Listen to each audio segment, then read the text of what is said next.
நன்றி நன்றி நன்றி.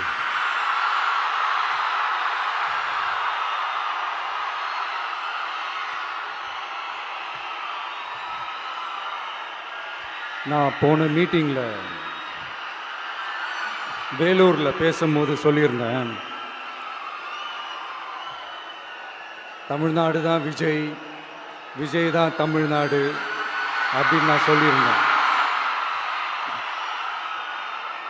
அது ஏன் அப்படி சொன்னேன் அப்படின்னா, தமிழ்நாட்டு மக்களுடைய ஒரே பிரதிநிதியாக, உண்மையான ஒரு பிரதிநிதியாக நாம் மட்டும்தான் இருக்கிறோம் அப்படின்றதுக்காக தான் அப்படி நான் சொன்னேன். அப்புறம் அந்த தேர்தல் பற்றியும் நான் சொல்லியிருந்தேன். தமிழ்நாடு வர்சஸ் ஸ்டாலின் சார், அதாவது விஜய் வர்சஸ் ஸ்டாலின் சார், அதையும் நான் சொல்லியிருந்தேன். அப்புறம் இன்னொரு கேள்வியும் கேட்டிருந்தேன். இது தமிழ்நாடு சட்டசபைக்கான ஒரு தேர்தல், இதை ஏன் தமிழ்நாட்டுக்கும் டெல்லிக்குமான ஒரு எலெக்ஷன்னு சொல்கிறீங்க அப்படின்னு நான் கேட்டிருந்தேன். உடனே விஜய் பாஜகவுக்காக பேசுகிறாரு அப்படின்லாம் திருச்சி பேச ஆரம்பிச்சிட்டாங்க. அப்புறம் ரெகுலராக ஒன்று பண்ணுவாங்கல்ல, நம்மளுடைய சிறுபான்மை சகோதரர்களை பயமுறுத்தி பயமுறுத்தி ஒரு ஏமாத்து வேலை ஒன்று செய்வாங்கல்ல, அது இனிமே அவங்களால தொடர்ந்து செய்ய முடியாதுன்னு அவங்களுக்கு தெரிஞ்சு போச்சு. அதனால தான் நான் என்ன பேசினாலும் அதை திருச்சி பேசுறது, அந்த தில்லு முள்ளு வேலைகள்லாம் அவங்க செய்ய ஆரம்பிச்சிட்டாங்க.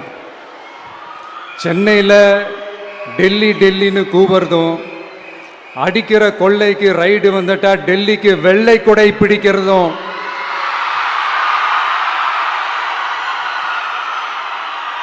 இதெல்லாம் யாருன்னு உங்களுக்கே நல்லா தெரியும்.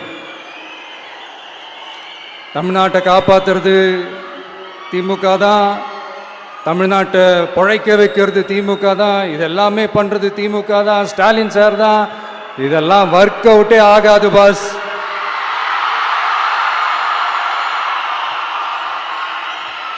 சின்ன பசங்களாம் சொல்ல ஆரம்பிச்சிட்டாங்க, ஓம் சக்தி பராசக்தி, திமுக ஒரு தீய சக்தி.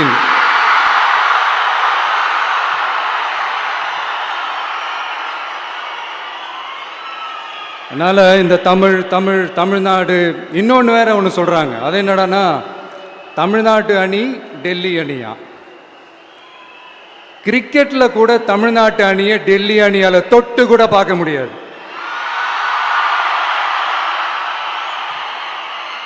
அப்படி இருக்கும்போது கிரிக்கெட்லையும் விசில போடுறது தமிழ்நாடு தான், சிஎஸ்கே.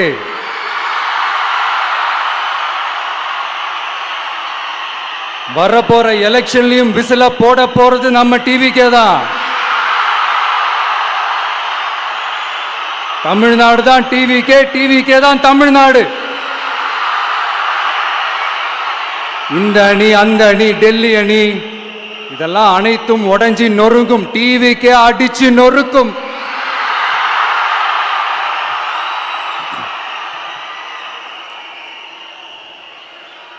எனக்கும் என்னுடைய மக்களுக்கும் நடுவில் வேற யாராலையும் உள்ள நுழையவே முடியாது. இது ஒரு அம்மா பையன் உறவு, அப்பா புள்ள உறவு, அண்ணன் தங்கச்சி உறவு, அண்ணன் தம்பி உறவு, அக்கா தம்பி உறவு. இது சும்மா ஒரு எலெக்ஷனுக்கு வந்த உறவு அப்படின்னு நினைச்சிடாதீங்க. இது இயற்கையாகவே அமைஞ்ச உறவு. இது எவ்வளோ டீப்பான உறவுன்றது நான் உணர்ந்திருக்கிறேன். அதே மாதிரி நம்ம தமிழ்நாடு மக்களும் இதை உணர்ந்து இருக்கிறாங்க. இன்னும் சிம்பிளா சொல்லணும்னா, மற்றவங்களுக்கு வேணா இது எலெக்ஷன், ஆனா எனக்கும் என்ன நேசிக்கிற மக்களுக்கும் it is an emotion.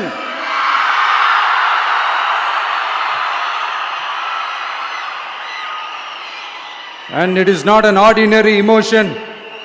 It is a powerful oceanic emotion. இப்படி இருக்கும்போது வீட்டுக்கு வீடு விஜய், தமிழ்நாட்டுக்காக விஜய், வெற்றி பேரணியில் தமிழ்நாடு, இதெல்லாமே 100% இந்த எலெக்ஷன்ல அது ப்ரூவ் ஆகும்.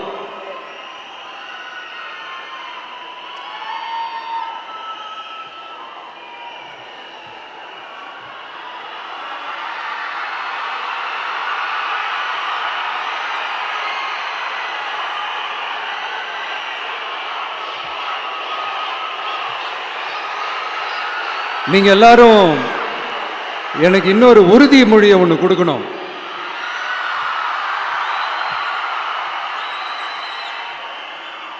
ஊழலற்ற உண்மையான சமூக நீதியை நிலைநாட்ட நம்ம ஆட்சியை அமைப்பீங்க தானே?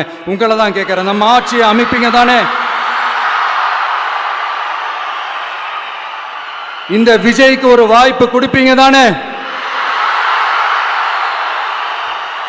உண்மையிலே கொடுப்பீங்க தானே? இந்த விஜய நம்புறீங்க தானே? ஒவ்வொரு வீட்லயும் விசில் சத்தம் கேட்கும் தானே? அந்த விசில் சத்தம் ஒவ்வொரு பூத்திலையும் புயலா ஒலிக்கும் தானே? Thank you, thank you, thank you.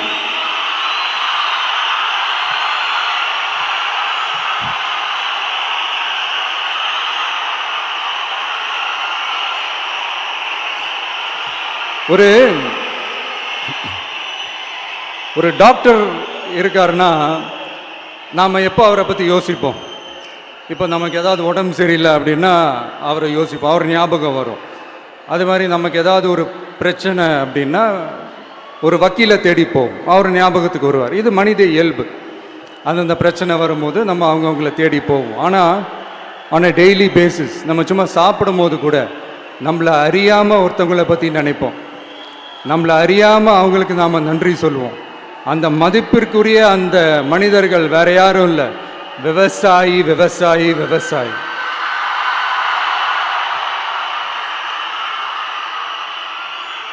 அவங்க பார்க்கறதுக்கு வேணா சாதாரணமாக இருப்பாங்க, ஆனால் அவங்க சாதாரணமான மனிதர்கள்லாம் கிடையாது. இந்த உலகத்தையும் மனிதர்களையும் படைச்சது கடவுள்னு சொல்லுவாங்க, ஆனால் அந்த கடவுளுக்கே படையல் போடுற உயர்ந்த மனிதர்கள் தான் நம்ம விவசாயிகள். இந்த பூமியில உயிர் இருக்குது, இந்த பூமியில பூ பூக்கும், காய் காய்க்கும், பூத்து குலுங்கும்னு இந்த பூமியை அழகா காட்டி இந்த பூமியை சாமி ஆக்கிறதுல இயற்கையோட சேர்ந்து நம்ம விவசாயிகளுக்கும் ஒரு முக்கிய பங்கு ஒன்று இருக்குது. அதனால நான் ஏதோ ஓவரா ஏதோ சொல்றேன்னு நினைக்காதீங்க. எனக்கு இந்த அடுத்த ஜென்மம் மறுபிறவியை பற்றியெல்லாம் எனக்கு தெரியாது. அது உண்மை அப்படின்னா அடுத்த ஜென்மத்தில் நான் ஒரு விவசாயி குடும்பத்தில் பிறக்கணும்னு ஆசைப்படுறேன்.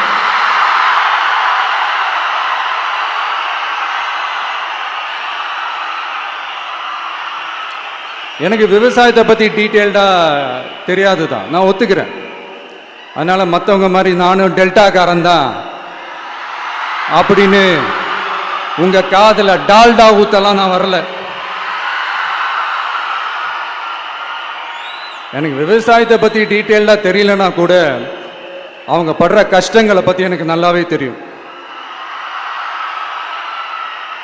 நம்மளுடைய முதல் அரசியல் பயணம் தொடங்கினதே அந்த பரந்தூர் விஷயத்தை கையில் எடுத்து தான். அதனால் நம்மளுடைய இந்த ஆட்சி அமைஞ்சதும் தீர்க்க வேண்டிய முக்கியமான பிரச்சனைகளில் நம்மளுடைய விவசாய பிரச்சனைகளும் ஒன்று.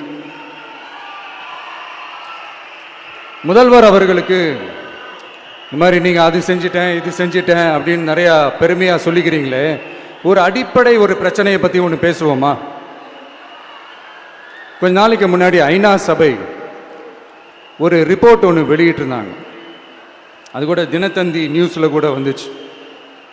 உடனே கூகுள் பண்ணி எதுவும் தேடாதீங்க, உங்கள் ஏஜென்சி வச்சு எதுவும் சர்வே கிர்வே எடுக்காதீங்க. எதுக்கு உங்களுக்கு சிரமம்? நானே என்னன்னு சொல்கிறேன்.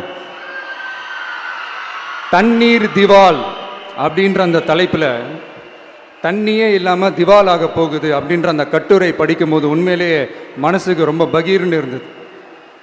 இந்தியாவிலேயே அது முக்கியமாக நம்ம தமிழ்நாட்டில் இன்னும் கொஞ்ச காலத்திலேயே தண்ணியே இல்லாமல் திவாலாக போகுதான். அதுக்கு காரணம் நிலத்தடி நீரை பாதுகாக்காமல் விட்டது தான் காரணமாக. மண்ணையும் மணலையும் கொள்ளையடிச்சா பின்ன வேற என்ன நடக்கும்? மலைகளை முழுகினா பின்ன வேற என்ன நடக்கும்? கனிம வளங்களை கொள்ளையடிச்சா பின்ன வேற என்ன நடக்கும்? இந்த மணல் கொள்ளையில ஈடுபட்டவங்களை மேல நீங்க சரியா நடவடிக்கை எடுக்கலன்னு அது போதுமானதாக இல்லை அப்படின்ட்டு சென்னை உயர்நீதிமன்றம் சொன்னிச்சே, மறந்துட்டீங்களா? இந்த மணல் கொள்ளை, கனிம வள கொள்ளை, இதுக்கெல்லாம் காரணம் மணல் மாஃபியா குரூப் தான் மதுரை உயர்நீதிமன்றம் அந்த கிளை சொன்னிச்சு. அதை மறந்துட்டீங்களா? இந்த மணல் மாஃபியா குரூப்புக்கு ஆதரவு அளிக்கிறது யாரு? உங்க திமுக கவர்மெண்ட் தானே. அது இல்லைன்னு சொல்ல முடியுமா? அவங்களோட டீலிங்ல இருக்கிறது யாரு? நீங்க தானே. அது இல்லைன்னு சொல்ல முடியுமா? தண்ணி திவாலாக போகுது, மணல் திவாலாக போகுது, கனிம வளம் திவாலாக போகுது. மொத்தத்தில் உங்க ஆட்சியில தமிழ்நாடு திவாலாக போகுது. கடன் மேல கடன் வாங்கிட்டு உங்க கவர்மெண்டே குப்பராட்சி படுத்துக்குச்சு. உங்ககிட்ட பேசுறதும் ஒண்ணுதான். சரி, அதை விடுங்க.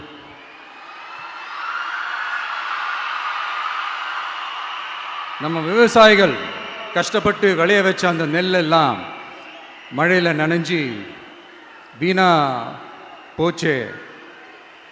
டெல்டாக்காரன்னு சொல்லிக்கிற நீங்க அதை எதாவது கவனிச்சிங்களா? அவங்களுடைய போராட்டம் எதுக்காவது கூட போய் நின்றுக்கிறீங்களா? கூண்டாஸில் மட்டும் போடுவீங்க. இதானே உங்களுடைய அந்த சாதனை. பரந்தூர் பிரச்சனை, உங்களுடைய உண்மையான நிலைப்பாடு என்ன? மேல்மா விஷயத்தில் உங்களோட உண்மையான நிலைப்பாடு என்ன? தமிழகத்தில் இருக்கிற எல்லா ஆறுகளையும் இணைப்போம், இந்தியாவிலேயே நாங்கள் தான் அதை பற்றி ஃபர்ஸ்ட் யோசித்தோம் அப்படின்னு பெருமையாக சொல்லிக்கிற இந்த திமுக கவர்மெண்ட் அவங்களுடைய நாக் என்னன்னு சொல்லவா? இந்த மாதிரி பெரிய பெரிய திட்டங்கள்லாம் ஆட்சிக்கு வந்த உடனே செய்ய மாட்டாங்க. அந்த ஆட்சி முடிகிற டைமில், அந்த கடைசி 6 மாதம், அந்த 1 வருஷம், அந்த 1.5 வருஷத்தில் அதுக்கான திட்டத்தை கொண்டு வருவாங்க, அதுக்கான அடிக்கலை நாட்டுவாங்க. அதுக்கப்புறம் எலெக்ஷன் வரும், தோத்துருவாங்க. கேட்டால் எங்கள் ஆட்சி தான் முடிஞ்சிருச்சே அப்படின்னு நாடகம் ஆடுவாங்க. இல்லை, நான் தெரியாமல் தான் கேட்குறேன். மக்கள் மேலே உங்களுக்கு உண்மையிலே அந்த அக்கறை இருந்துச்சுன்னா ஆட்சிக்கு வந்த உடனே இந்த மாதிரி பெரிய பெரிய திட்டங்கள்லாம் ஸ்டார்ட் பண்ண வேண்டியது தானே. அதனால் ஆட்சி முடியும் போது அடிக்கல் நாட்டுறது. ஓட்டுக்காக என்னென்னலாம் பேசுவீங்க, ஆனால் மக்கள் இதெல்லாம் நம்புறதுக்கு அவங்க ஏமாளிங்க நினச்சிங்களா? மக்களே, நம்மளுடைய ஆட்சி அமைஞ்சதும் இந்த மாதிரி பெரிய பெரிய திட்டங்கள்லாம் உடனே ஸ்டார்ட் பண்ணுவோம். அதை அந்த 5 வருஷத்துக்குள்ள அதை முடிக்கவும் ட்ரை பண்ணுவோம். ஸோ இப்படிலாம் நம்ம பேசினா காவிரி பிரச்சனையில் உன் கருத்து என்ன, முல்லை பெரியார் பிரச்சனையில் உன் கருத்து என்ன, இப்படிலாம் அதெல்லாம் பற்றி உனக்கு என்ன தெரியுமா அப்படின்னு கேட்க ஆரம்பிச்சிருவாங்க. ஐயா, உலக மகா மேதைகளே, ROV, ரிமோட்லி ஆப்ரேட்டட் வெஹிக்கிள், அதை வச்சு தண்ணிக்குள்ளேயே போய் அணைகளோட உறுதித்தன்மையை ஆராய்ச்சி பார்க்குற வரைக்கும் நான் எல்லாம் தெரிஞ்சு தான் வச்சிருக்கிறேன். ஒருத்தன் சைலண்டாக இருக்கான், அமைதியாக இருக்கான்னா உடனே அவனுக்கு எதுவுமே தெரியாதுன்னு நினச்சிடாதீங்க. சும்மா கருத்து சொல்லிக்கிட்டு கம்பு சுற்றிக்கிட்டு இருந்தால் எல்லாமே நடந்துருமா? நசன் பேசி அதை கேட்டு மக்கள் வெறுத்து போயிட்டாங்க. உருப்படியா ஏதாவது யோசிங்கயான்னு மக்கள் நினைக்கிறத யாருக்கு தெரியுதோ தெரியலையோ, எனக்கு அது நல்லாவே தெரியுது. உரிய இடத்துக்கு போய் சம்பந்தப்பட்டவங்களோட பேசி அதுக்கான சொல்யூஷன் என்னன்னு தெரிஞ்சுக்கிட்டு அதை ப்ராப்பராக எக்ஸிக்யூட் பண்ணணும். அடுத்து, நம்மளுடைய கடல் விவசாயிகளான நம்மளுடைய மீனவர்களுடைய பிரச்சனைக்கு அப்பப்போ எந்திரிச்சு கடிதம் எழுதிட்டு திரும்ப தூங்க போயிடுவார். அவ்வளோதான், அதோட அது அப்படியே கிடக்கும். மானே, தேனே, பொன்மானே, இப்படிலாம் கடிதம் எழுதுறதெல்லாம் வேலைக்கே ஆகாது. ஒன்றிய அரசுக்கு அந்த உண்மையான உணர்வுபூர்வமான அந்த அழுத்தத்தை கொடுக்கணும். நம்ம மீனவர்கள் மேல அவங்க கையே வைக்கக்கூடாது, கையே வைக்க விடக்கூடாது. அவங்களுக்கான அந்த பாதுகாப்பு பக்காவா இருக்கணும். அதுதான் நம்மளுடைய ஒரே அஜெண்டா. மீனவர்களே, அடுத்து நம்மளுடைய ஆட்சி தான். கவலைப்படாதீங்க, தைரியமா இருங்க. உங்களுக்கான பாதுகாப்பு பக்காவா இருக்கும். இப்படி இருக்கும்போது அடுத்ததும் நாங்க தான் அப்படின்னு சிஎம் சார் சொல்லுவாங்க. அதெல்லாம் நடக்கவே நடக்காது. 2வது முறை வந்ததெல்லாம் சரித்திரமே கிடையாது. இந்த சைனால கிரேட் வால் ஆஃப் சைனா கேள்விப்பட்டிருப்பீங்க. அதோடைய நீளத்தை விட பெரிய டாஸ்க் இது. ஆனானப்பட்ட அவங்க அப்பாவாலே முடியல.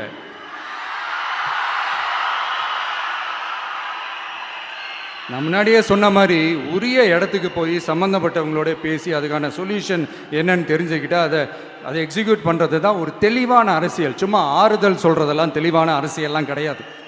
அதெல்லாம் ஒரு ஹம்பக் அரசியல். அரசியலுக்கு வந்துட்டா கலெக்ஷன் பார்க்கலாம் அப்படின்றதெல்லாம் அரசியல் கிடையாது.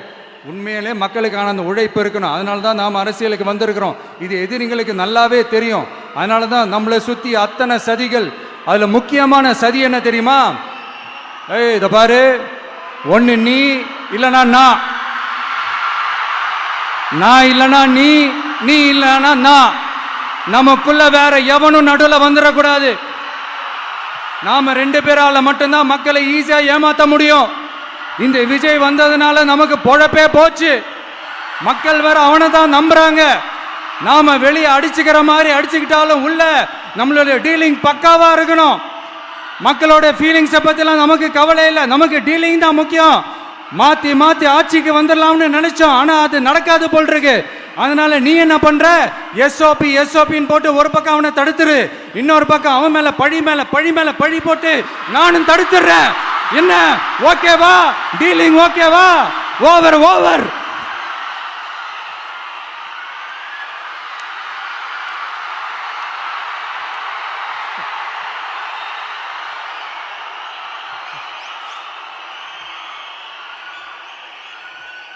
இல்லைங்க, உண்மையிலேயே சிரிக்கிறதா என்ன பண்ணுறதுன்னு எனக்கு தெரியல.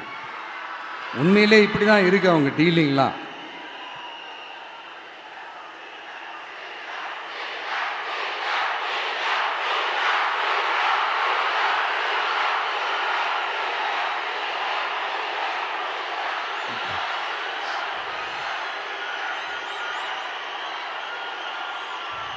இப்படி பழி மேலே பழி போட்டு கரூரில் ஆரம்பித்து நம்ம ஜனநாயகன் படம் ரிலீஸ் வரைக்கும். ஆனால் அந்த ரிலீஸ் பிரச்சனையில் நிறைய பேர் குரல் கொடுத்தாங்க. முக்கியமாக நம்மளுடைய முதல்வர் அவர்கள் கூட பூசி மொழிகி பட்டும் படாமல் குரல் கொடுத்தாங்க. But what ever it is, குரல் கொடுத்த அவங்களுக்கும் மற்றவங்க எல்லாருக்கும் இந்த நேரத்தில் என்னுடைய நன்றியை தெரிவிச்சுக்கிறேன். இப்படி நாம் வெளிப்படையாக பேசுறதுனால சிஎம் சாரோட மனநிலை இப்போ எப்படி இருக்கும் தெரியுமா? ஏற்கனவே கட்சிக்காரங்க தொல்லை தாங்க முடியல, தூங்க விட மாட்டேறாங்க. இந்த விஜயம் வந்து தூங்க விட மாட்டான். நம்ம பாட்டுக்கு ஹைவேல சைக்கிளில் சோலாவா போலான்னு நினைச்சோம். இவன் நாடானா மக்கள் சக்தியோட வந்துட்டு இருக்கான். இவன் தான் கேள்வி கேட்கறான்னு பார்த்தா மக்களையும் கேள்வி கேட்க வைக்கிறான்.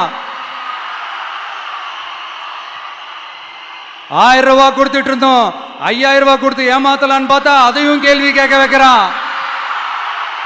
விசில் சத்தம் வேற விண்ண முட்டுது. கூட்டணி கட்சிகள் தொல்லை வேற தாங்க முடியல. இவன் பண்ற பிரச்சாரத்தையாத்து முடக்கலான்னு பார்த்தா அப்பவும் மக்கள் அவன் பின்னாடி தான் நிக்கிறாங்க. என்ன பண்றது ஏது பண்றதுன்னு தெரியாத ஒரு மனநிலையில இருப்பாரு. ஆனா சார், நீங்க இந்த விஜயம் முடக்கலாம். ஆனா ஒவ்வொரு வீட்டில் இருக்கிற ஒவ்வொரு விஜயையும் உங்களால முடக்கவே முடியாது.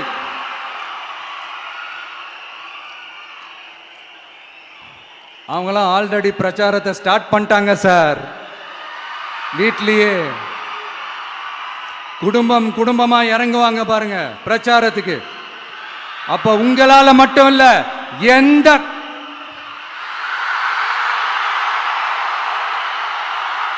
யாராலையும் தடுக்க முடியாது.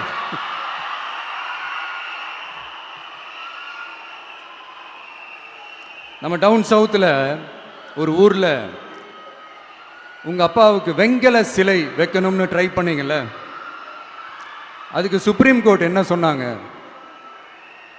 மக்களோட பணத்தில் யாருக்கு புகழ் பாட பார்க்குறீங்க அப்படின்னு கேட்டாங்கல்ல. அதுக்கு என்ன அர்த்தம் தெரியுமா? ஊராம் வீட்டு நெய்யில் உங்க வீட்டுக்கு ஸ்வீட் செய்யாதீங்க. எப்படி?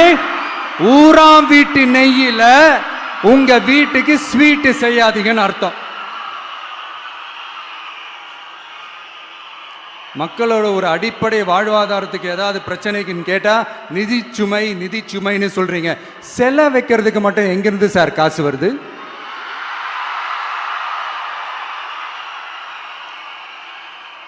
முதல்ல மக்களுக்கு அந்த சோறுக்கு வழி பாருங்க சார். செலை வைக்கிறத பத்திலாம் அப்புறமா யோசிக்கலாம். கேஸ் சிலிண்டருக்கு மானியமா 100 ரூபாய் தரேன்னு சொன்னீங்களே, என்னாச்சு? கரும்புக்கு ஆதார விலையா 4000 ரூபாய் தரேன்னு சொன்னீங்களே, என்னாச்சு? ரொம்ப நாள் கல்யாணமே ஆகாம இருக்கிற பெண்களுக்கு அவங்களுடைய கல்வி தகுதிக்கு ஏற்ப அரசு வேலை கொடுப்போம்னு சொன்னீங்களே, என்னாச்சு? இதெல்லாம் வெறும் சாம்பிள் தான். இதோட ஹைலைட் ஒன்று இருக்கு.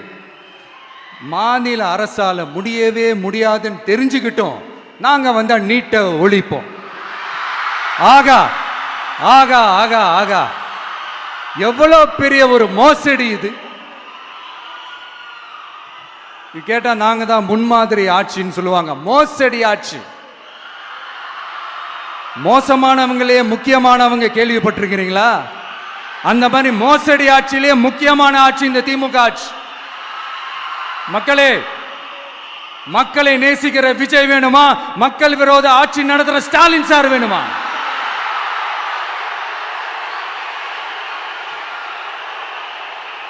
இந்த விஜய் நம்புறீங்களா? ஸ்டாலின் சார் நம்புறீங்களா?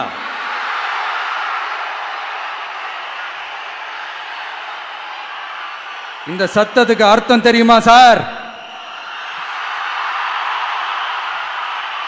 ஸ்டாலின் தொடரட்டும் அப்படின்னு அர்த்தம் கிடையாது.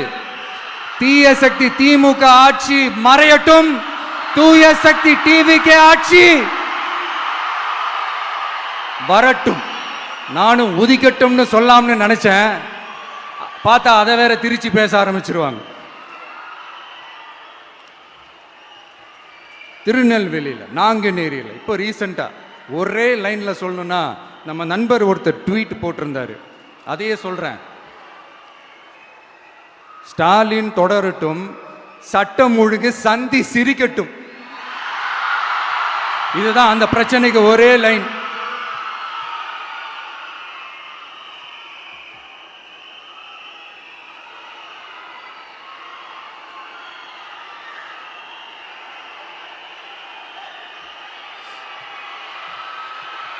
மக்களே, காஞ்சிபுரத்தில், வேலூரில் எல்லாம் நம்மளோட விஷனை பற்றி சொன்னோம் இல்லையா?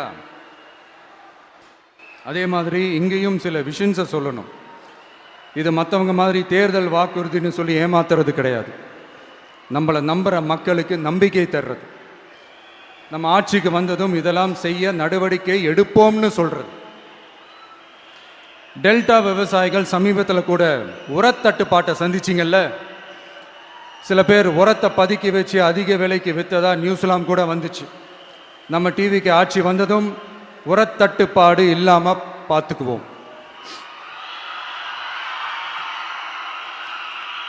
5 ஏக்கர் வரை நிலமுள்ள விவசாயிகள் வேளாண் கூட்டுறவு வங்கிகளில் வாங்கிய பயிர் கடன் முழுமையாக ரத்து செய்வதற்கும், 5 ஏக்கருக்கு மேல் உள்ள விவசாயிகள் வேளாண் கூட்டுறவு வங்கிகளில் வாங்கிய பயிர்க்கடன் 50% வரை ரத்து செய்வதற்கான சாத்திய கூறுகளை ஆராய்ந்து உறுதியாக நடவடிக்கை எடுப்போம். திமுக மாதிரி எல்லாருக்கும்னு சொல்லிட்டு அதுல தகுதி ஃபிக்ஸ் பண்ணி பாகுபாடு காட்டி ஏமாற்ற மாட்டோம். எல்லாத்தையும் வெளிப்படையாக சொல்லுவோம்.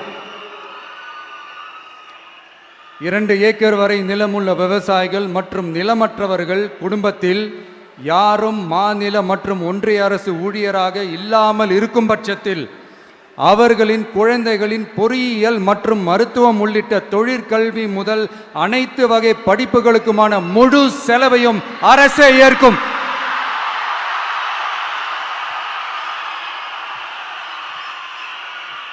விவசாயிகளின் விருப்பத்திற்கு எதிராக எந்த திட்டமாக இருந்தாலும், ஒன்றிய அரசின் நெருக்கடியே இருந்தாலும் அந்த திட்டத்தை உங்களுடைய டிவிகே ஆட்சி முழுமையாக நிராகரிக்கும். எப்போதும் விவசாயிகளின் பக்கமே நம் ஆட்சி நிற்கும். கொள்முதல் நிலையங்களில் முறையாக நெல் மூட்டைகள் பாதுகாக்கப்படும். நெல் முளைத்து வீணாவதை பார்த்து கொண்டு நமது அரசு சும்மா இருக்காது. போதுமான கொள்முதல் நிலைய வசதிகள் ஏற்படுத்தப்படும். அதே போல கொள்முதல் நிலையங்களில் கொள்முதல் செய்வதற்கோ மூட்டை ஏற்றி இறக்கவோ ஒரு பைசா கமிஷன் வாங்காமல் பார்த்து கொள்ளப்படும். அப்படி கமிஷன் வாங்குவது யாராக இருந்தாலும் கடும் நடவடிக்கை எடுக்கப்படும்.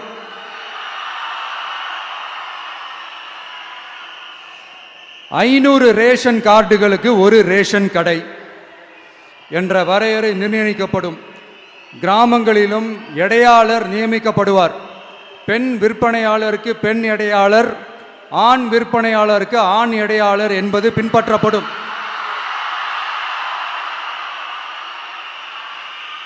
ரேஷன் கடைகளில் அரிசி தவிர அனைத்து பொருள்களும் பாக்கெட் செய்து விநியோகிக்கப்படும்.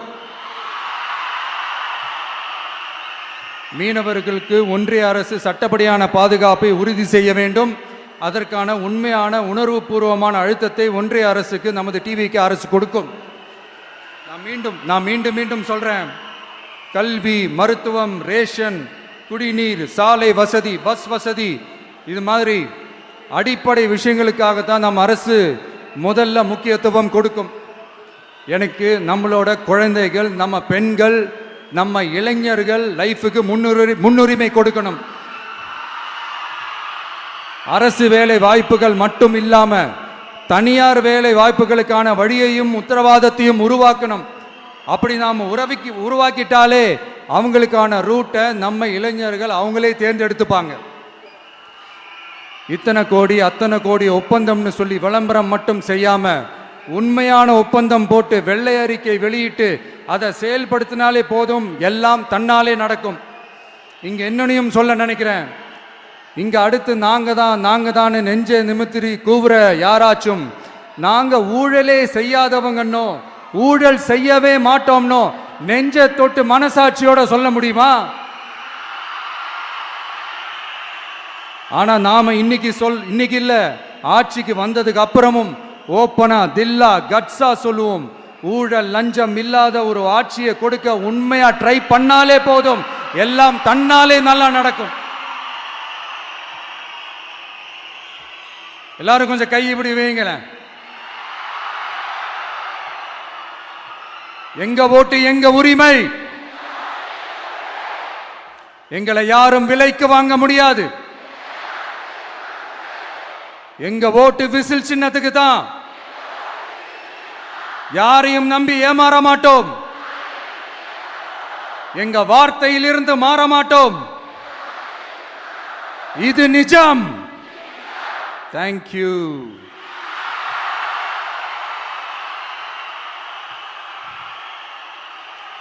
என் நெஞ்சில் குடியிருக்கும் தஞ்சை மக்களே,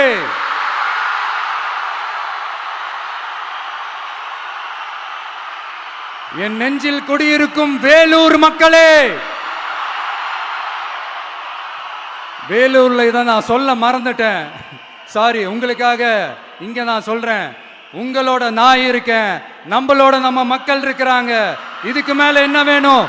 கான்பிடென்ட்டா இருங்க, நல்லதே நடக்கும், வெற்றி நிச்சயம். மீண்டும் சந்திக்கும் வரை நன்றி, வணக்கம்.